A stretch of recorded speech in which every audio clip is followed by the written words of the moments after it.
সামনে যে মঙ্গলবার আসছে 11ই চৈত্র 25 মার্চ পাপমোচিনী একাদশী করবেন আপনাদের মঙ্গলের জন্যেই। এবং পরবর্তী পরের দিন দ্বাদশীর দিন বুধবার আপনারা পালন করবেন। সকাল থেকেই 9টা 43-এর মধ্যে আপনারা পালন করবেন। 9টা 43-এর মধ্যে পালনটা করবেন, 9টা 43 পার করবেন না। যদি আপনারা ওই 9টা থেকে 43 মিনিটের মধ্যে পালনটা করেন তো সেটা অতি উত্তম। করবেন 9টা থেকে 43-এর মধ্যে, 9টা থেকে 9টা 43-এর মধ্যে 43 মিনিট যে সময় সের মধ্যে যদি পালনটা করেন তো অতি উত্তম। সকাল থেকেই পালনটা আছে তো সকাল থেকে 9টা 43-এর মধ্যে করলেও হবে, তবে 9টা থেকে 43-এর মধ্যে করলে খুব ভালো হবে, এটা আমি বলে রাখলাম। তাই আপনারা প্রত্যেকে করবেন। পালন করলে আপনার যে একাদশী করলেন তার ফলটা পাওয়া যায় সম্পূর্ণভাবে। তাহলে আমরা একাদশী করছি এবং এতদিন থেকে করছি, তবে একাদশীর মানেটা আপনাকে এখন জানতে হবে। একাদশী কি, এর অর্থ কি, সেই নিয়ে একটু আলোচনা এখন হচ্ছে। আমরা তো কখন সময় তারিখ সব বলে দিলাম, আলোচনা হয়ে গেল, তাই আমাদের একাদশীর মানেটা কি সেই সম্বন্ধে একটু আলোচনা হচ্ছে। একাদশ অঙ্গের সমীপে বাস। একাদশী মানে হচ্ছে একাদশ অঙ্গের সমীপে বাস।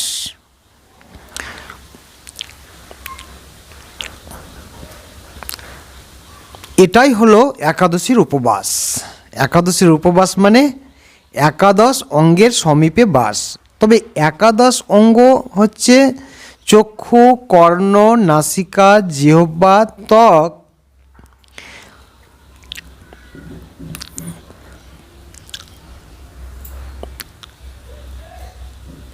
মুখ, পানি, পায়ু, পাদ, উপস্থ, এই 10টা অঙ্গ। কি বললাম? চক্ষু, কর্ণ, নাসিকা, জিহ্বা, ত্বক, মুখ, পানি হাত, মুখ, পানি, পায়ু, পাদ, উপস্থ। পাদ পা আর পানি হাত। তাহলে কি বললাম? মুখ, হাত, পা, পায়ু আর উপস্থ, এইগুলো হচ্ছে 10 ইন্দ্রিয়। তাই এখানে বলা হচ্ছে একাদশ অঙ্গ, এখানে 10 অঙ্গের কথা বলা হলো। আর এদের গার্জেন মন, এই 10 ইন্দ্রিয়কে চালনা করে মন। তাই মন একটা ইন্দ্রিয়, তাকে অন্তর ইন্দ্রিয় বলা হয়। তাই 10 ইন্দ্রিয় আর মনকে সঙ্গে নিয়ে হয়ে যায় একাদশ ইন্দ্রিয়। তাই এই মন যখন এই 10 ইন্দ্রিয়কে নিয়ে ভুলে প্রেমানন্দে কৃষ্ণ নাম করবে তখন হবে একাদশী। মন হচ্ছে 10 ইন্দ্রিয়ের গার্জেন।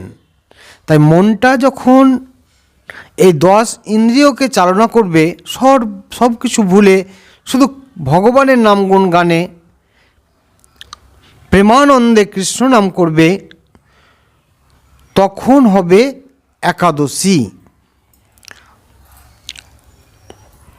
তখন কি খাবো তা মনেই পড়বে না, কি করব তা মনেই পড়বে না, এতই ভাব সমৃদ্ধ। আপন ভজন কথা না কহিবে যথা তথা। ভগবানের কাছে আমি একাই দোষী, একাই দোষী, অন্যরা দোষী নয়, আমি একাই দোষী। ভগবানের কাছে আমি একাই দোষী। তাই বলছে যে আপন ভজন কথা না কহিবে যথা তথা, আমি একাই দোষী, একাদশী, অন্যরা নয়, আমি একাই। এই যে ভাব, এটাই একাদশী। একাদশী এটাই উদ্দেশ্য, একাদশীর এটাই উদ্দেশ্য। আমি সাধন ভজন জানি না, শুধু তোমার চরণে ঠাঁই চাই, ভগবানের প্রতি এটাই ভাবনা।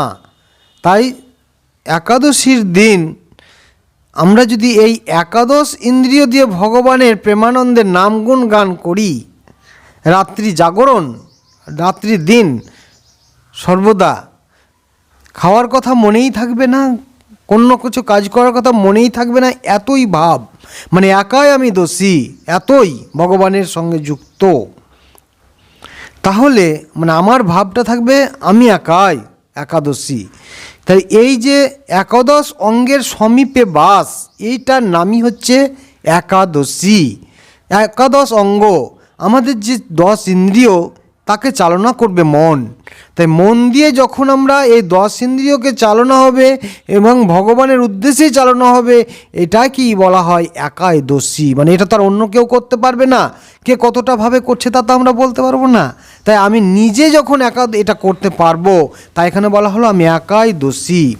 তাই একাদশী কথার মানে আজকে আমি আলোচনা করলাম। তাহলে একাদশী আমরা করে কি হবে সেটা, একাদশী করলে পাপ ক্ষয় হয়ে যায়, মানে আমাদের পূর্বকৃত অনেক পাপ আছে, হ্যাঁ, ওই সেই সমস্ত পাপগুলোও ক্ষয় হয়ে যায়। তাই এখন যে আমরা পাপ করছি সেটাও ক্ষয় হয়ে যায়। তাই আমাদের পাপ ক্ষয় করার জন্যে প্রত্যেকেরই একাদশী করাটা কর্তব্য। স্মৃতিশাস্ত্রে আমরা যেটা পাই যে 8 বছর বয়স থেকে 80 বছরের মধ্যে যিনারা আছেন প্রত্যেকেরই একাদশী করা কর্তব্য। তাই আগামী যে মঙ্গলবার মানে 11ই চৈত্র 25শে মার্চ এই তারিখে আপনারা প্রত্যেকে একাদশী করবেন, পাপমোচিনী একাদশী। কি করে করবেন? ফলমূল দুধজল এইগুলো পাবেন অল্প পরিমাণে, আর সদা সর্বদা ভগবানের ভাবে থাকবেন, এইভাবেই একাদশী করার নিয়ম। তাই আপনারা যদি এইভাবে করেন তবে কি হবে, আপনার পাপগুলো ক্ষয় হয়ে যাবে এবং শান্তির শৃঙ্খলা আসবে। আমরা সবাই অন্যভাবে বিভিন্নভাবে শান্তি এবং সুখের জন্য আমরা ছুটি, মনে করি এইভাবে শান্তি হবে, এইভাবে শান্তি হবে, কিন্তু আমাদের মনে করে নিলেই তো আমরা শান্তি পেয়ে যাব তা তো হয় না। কারণ একাদশী না করলে তো পাপ ক্ষয় হবে না, এবং পাপ ক্ষয় না হলে শান্তি সুখ আমাদের অনেক দূরে পড়ে যায়। তাই আমরাকে কি করতে হয়, যেমন আমরা বইটা পড়াশোনা করি, ছাত্রছাত্রীরা বইটা পড়াশোনা করলে সেই বইয়ের পড়াশোনাগুলো যখন আমরা লিখি, হ্যাঁ, তখন আমরা পাস করি। ওই একই রকম আমরা হয়তো মনে অনেক কিছুই করে নিই যে আমি এই পুজো করব, ওই পুজো করব, ওই পুজো করব, মন থেকে অনেক কিছুই করে নিই, কিন্তু আমাদের যে শাস্ত্র আছে, গীতা শাস্ত্র আছে, কোরআন শাস্ত্র আছে, বাইবেল শাস্ত্র আছে, ত্রিপিটক শাস্ত্র আছে, প্রত্যেক শাস্ত্রেই আমরা দেখছি যে শুধুমাত্র ভগবানের সেবা পুজো করা এবং একাদশী, আমাদের গীতা শাস্ত্র, এইটা প্রত্যেক শাস্ত্রেই দেখছি শুধু ভগবানের সেবা পুজো করার কথাই লেখা আছে। কিন্তু আমরা মনে কি করে করছি, আমাদের মনে যেটা আসছে মন অনুসারে আমরা লক্ষ্মী, কালী, ষষ্ঠী, সরস্বতী, দুর্গা, কার্তিক বিভিন্ন দেবদেবীর পুজো আমরা করি, এটা কিন্তু আমাদের মন অনুসারে। কিন্তু আমাদেরই ধর্মগ্রন্থ গীতাতে শুধুমাত্র ভগবানেরই সেবা পুজো করার কথা লেখা আছে। তাহলে আমরা এই জীবনে এসে যদি আমরা আমাদের মন অনুসারে ধর্মটা করি, তবে আমরা আমাদের ধর্ম করার জন্যে যে আমাদের প্রাপ্তি, মানে গোলক বৃন্দাবন, ভগবানের ধাম, উদ্ধার, প্রাপ্তি, আত্মার শান্তি, এই যে প্রাপ্তি, এটা তো সম্ভব হবে না, কারণ আমরা মন থেকে করলে তো হবে না। যদি আমরা শাস্ত্র থেকে, গীতা শাস্ত্র থেকে যেটা লেখা আছে সে অনুসারে যদি করি, তবে আমাদের প্রাপ্তি আসবে ধর্মীয় ব্যাপারে। যেমন বইগুলো পড়লে সেটা লিখলে, বইগুলো পড়ে সেটা লিখলে আমরা পাস করি, একই রকম আমরা মন থেকে যা ইচ্ছা তাই এলো সেটা যদি পরীক্ষার খাতায় লিখে দিই আমরা তো পাস করব না। সেই একই রকম আমাদের মনে যেটা এলো সেই অনুসারে যদি আমরা ধর্ম করি তাহলে তো আমাদের ধর্মীয়ভাবে যে প্রাপ্তি মানে উদ্ধার মানে আত্মার শান্তি সেটা তো গোলকধাম কিংবা কৃষ্ণধাম যে পাওয়া সেটা তো আমাদের হবে না। যদি আমরা আমাদের শাস্ত্র গ্রন্থ মানে গীতা সেই গ্রন্থে যে লেখা আছে শুধুমাত্র ভগবানের সেবা পূজা করলেই প্রাপ্তি আসবে, সেই কথা অনুসারে যদি আমরা ভগবানের সেবা পুজো করি, গীতা অনুসারে আত্মার সেবা দিই, তবে কি হবে, আমাদের ধর্মীয়ভাবে আমাদের শান্তি আসবে এবং প্রাপ্তি আসবে, গোলকধাম কৃষ্ণধাম প্রাপ্তি হবে, আত্মার শান্তি হবে। আমরা দেখছি তো প্রত্যেকটা ধর্মগ্রন্থে একই কথা লেখা আছে, ভগবানের সেবা পুজো করার কথাই লেখা আছে। আমাদের ধর্মগ্রন্থ গীতা সেখানে যেমন ভগবানের সেবা পুজো করার কথা লেখা আছে, কোরআন সেখানেও ভগবানের সেবা পুজো করার কথা লেখা আছে, বাইবেল সেখানেও ভগবানের সেবা পুজো করার কথা লেখা আছে, ত্রিপিটকেও সেখানেও ভগবানের সেবা পুজো করার কথা লেখা আছে। কিন্তু আমরা মনে করে নিয়ে বিভিন্ন দেবদেবীর পুজোতে আমরা ব্যস্ত হয়ে আছি। আমরা সনাতনী, আমরা হিন্দু, মুখে বলি, কিন্তু আমরা হিন্দু সনাতনী তখনই হব যখন আমাদের ধর্মগ্রন্থ গীতা অনুসারে আমরা যখন ভগবানের সেবা পুজো করতে শুরু করব। কিন্তু আমরা হিন্দু মুখে বলি, আমরা সনাতনী মুখে বলি, কিন্তু আমাদের ধর্মগ্রন্থ আমরা মানি না। আমাদের মনে যেটা আসে আমরা সেটা পুজো করি। আমাদের মনে জেগে গেল কালী পূজা করব, মনে জেগে গেল দুর্গা পূজা করব, মনে জেগে গেল ষষ্ঠী পূজা করব, মন অনুসারে আমরা এটা করি। কিন্তু একাদশীর কথাটা কি হলো, যে এই মনটা দিয়ে যদি আমরা 10 ইন্দ্রিয়কে চালনা করি, চক্ষু কর্ণ নাসিকা জিহ্বা ত্বক মুখ পানি পায়ু পাদ উপস্থ, এই যে মুখ হাত পা আর পায়ু এবং উপস্থ এই 10 ইন্দ্রিয়কে যদি আমরা চালনা করি মন দিয়ে, এক মন দিয়ে সম্পূর্ণভাবে চালনা করি কিসে, প্রেমানন্দে, যদি কৃষ্ণ নাম ভগবানের নাম গুণ গান করি একাদশীর দিনে, তবেই সম্পূর্ণভাবে একাদশী করা হলো। এটাই আমি একাদশী কী তা মানেটা আমি ব্যাখ্যার অনুসারে আমি এটা আপনাদের সামনে উপস্থাপন করলাম। তাহলে একাদশী আমরা করব কিভাবে তা আলোচনা হচ্ছে। আমরা ফলমূল দুধ জল এইসব পেয়ে একাদশী করব। আমাদের যে পঞ্চশস্য আছে, ধান গম যব ডাল সরিষা, ধান মানে ধান থেকে যা হয় চাল থেকে, গম যব এগুলো থেকে যা তৈরি হয় খাবার খাদ্যদ্রব্য, সরিষা ডাল জাতীয় এই সমস্তগুলো আমাদের একাদশীর দিনে কিন্তু খাওয়া যাবে না। কারণ একাদশী তিথিতে একাদশীর দিনে এই ধান গম যব ডাল সরিষা এইগুলোর মধ্যে সমস্ত পাপ বিরাজ করে। তাই স্মৃতিশাস্ত্রে লেখা আছে 8 বছর থেকে 80 বছরের মধ্যে যিনারা আছেন প্রত্যেকেই একাদশী করবেন এবং একাদশীর দিনে এই ধান গম যব ডাল সরিষার খাবার গ্রহণ করবেন না।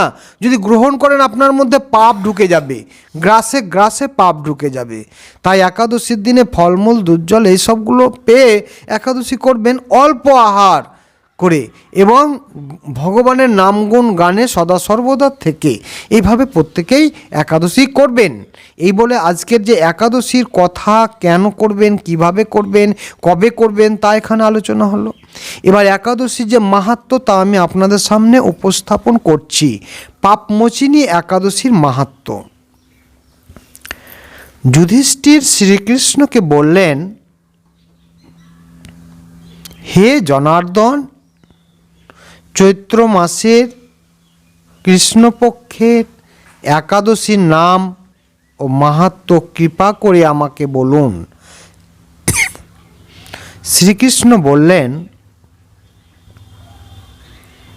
হে ধর্মরাজ যুধিষ্ঠির, আপনি ধর্ম বিষয়ক প্রশ্ন করেছেন। এই একাদশী সকল সুখের আধার। সিদ্ধি প্রদানকারী ও পরম মঙ্গলময়, সমস্ত পাপ থেকে নিস্তার ও মোচন করে বলে এই পবিত্র একাদশী তিথি পাপমোচিনী নামে প্রসিদ্ধ।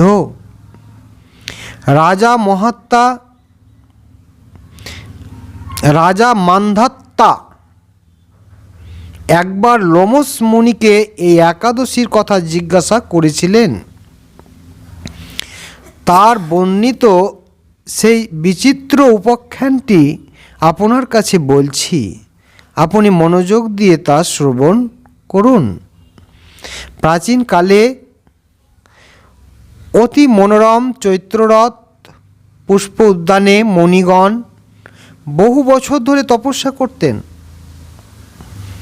এক সময় মেধাবী নামে এক ঋষিকুমার সেখানে তপস্যা করছিলেন। মঞ্জু ঘোষা নামে এক সুন্দরী অপ্সরা তাকে বশীভূত করতে চাইল, কিন্তু ঋষির অভিশাপের ভয়ে সে আশ্রমের 2 মাইল দূরে অবস্থান করতে লাগল। বীণা বাজিয়ে মধুর স্বরে সে গান করত। একদিন মঞ্জু ঘোষা মেধাবীকে দেখে কামবানে পীড়িতা হয়ে পড়ে। এদিকে ঋষি মেধাবীও অপ্সরার অনুপম সৌন্দর্য দেখে মুগ্ধ হন। তখন সেই অপ্সরা মুনিকে নানা হাব ভাব ও কটাক্ষ দ্বারা বশীভূত করে। ক্রমে কামপরবশ মুনি সাধন ভজন বিসর্জন দিয়ে তার আরাধ্য দেবকে বিস্মৃত হন, মানে ভুলে যান। এইভাবে অপ্সরার সাথে কামক্রিয়ায় মুনির বহু বছর অতিক্রান্ত হলো। মুনিকে আচারভ্রষ্ট দেখে সে অপ্সরা দেবলোকে ফিরে যেতে মনস্থ করল। একদিন মঞ্জু ঘোষা মেধাবী মুনিকে বলতে লাগলো, হে প্রভু, এখন আমাকে নিজ গৃহে ফিরে যাবার অনুমতি প্রদান করুন। কিন্তু মেধাবী বললেন, হে সুন্দরী, তুমি তো এখন সন্ধ্যাকালে আমার কাছে এসেছো, প্রাতকাল পর্যন্ত আমার কাছে থেকে যাও। মুনির কথা শুনে অভিশাপ ভয়ে সে অপ্সরা আরও কয়েক বছর তার সাথে বাস করল।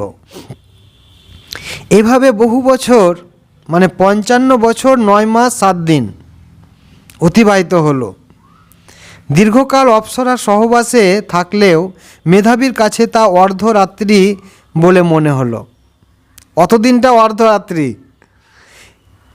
মঞ্জু ঘোষা পুনরায় নিজ স্থানে গমনের প্রার্থনা জানালে মুনি বললেন, এখন প্রাতকাল যতক্ষণ পর্যন্ত আমি সন্ধ্যা বন্দনা না সমাপ্ত করি ততক্ষণ পর্যন্ত তুমি এখানে থাকো। মুনির কথা শুনে ঈষৎ হেসে মঞ্জু ঘোষা তাকে বলল, হে মুনিবর, আমার সহবাসে আপনার যে কত বৎসর অতিবাহিত হয়েছে তাই একবার বিচার করে দেখুন। এই কথা শুনে মুনি স্থির হয়ে চিন্তা করে দেখলেন যে তার 56 বৎসর অতিবাহিত হয়ে গেছে। মুনি তখন মঞ্জু ঘোষার প্রতি ক্রোধ পরবশ হয়ে বললেন, রে পাপিষ্ঠে, দুরাচারিণী, তপস্যার ক্ষয়কারিণী, তোমাকে ধিক, তুমি পিশাচী হও। মেধাবীর সাপে অপ্সরার শরীর বিরূপ প্রাপ্ত হলো। তখন সে অবনত মস্তকে মুনির কাছে সাপমোচনের উপায় জিজ্ঞাসা করল। মেধাবী বললে, হে সুন্দরী, চৈত্র মাসের কৃষ্ণপক্ষিয়া পাপমোচিনী একাদশী সর্বপাপ ক্ষয়কারিণী। সেই ব্রত পালনে তোমার পিশাচত্ব দূর হবে। পিতার আশ্রমে ফিরে গিয়ে মেধাবী বললেন, হে পিতা, এক অপ্সরার সঙ্গদোষে আমি মহাপাপ করেছি, এর প্রায়শ্চিত্ত কি তা কৃপা করে আমায় বলুন। উত্তরে চ্যবন মুনি বললেন, চৈত্র মাসের কৃষ্ণপক্ষিয়া পাপমোচিনী একাদশী ব্রতের প্রভাবে তোমার পাপ দূর হবে। পিতার উপদেশ শুনে মেধাবী সেই ব্রত ভক্তি ভরে পালন করল, তার সমস্ত পাপ দূর হলো। পুনরায় তিনি তপস্যার ফল লাভ করলেন। মঞ্জু ঘোষাও ওই ব্রত পালনের ফলে পিশাচত্ব থেকে মুক্ত হয়ে দিব্য দেহে স্বর্গে গমন করল। হে মহারাজ, যারা এই পাপমোচিনী একাদশী পালন করেন তাদের পূর্বকৃত সমস্ত পাপই ক্ষয় হয়। এই ব্রত কথা পাঠ ও শ্রবণে সহস্র গোদানের ফল লাভ হয়। এই হলো পাপমোচিনী একাদশীর মাহাত্ম্য। হরিবল, হরে কৃষ্ণ। তাহলে আজকের মতো এই একাদশীর যে সম্প্রচার নিরাপরাধে জগতের জীব তথা শ্রেষ্ঠ জীব মানুষের মঙ্গলের জন্যে আজকে আয়োজন করা হয়েছে, তার বিশ্রাম দিচ্ছি। তবে আমরা আমাদের যে মহানাম, যেটাতে আমাদের কলিযুগের এই যুগের জীবের তথা মানুষের উদ্ধার, সেই নাম মহানাম সুর সহকারে আমরা করেই একাদশীর পাঠের এই যে সম্প্রচারের আমরা বিশ্রাম দেব। হরিবল, হরে কৃষ্ণ। হরে কৃষ্ণ হরে কৃষ্ণ কৃষ্ণ কৃষ্ণ হরে হরে, হরে রাম রাম রাম হরে হরে, হরে কৃষ্ণ কৃষ্ণ কৃষ্ণ হরে হরে, হরে রাম রাম রাম হরে হরে, হরে কৃষ্ণ কৃষ্ণ কৃষ্ণ হরে হরে, হরে রাম রাম রাম হরে হরে। জয় প্রভু, জয় প্রভু, জয় প্রভু।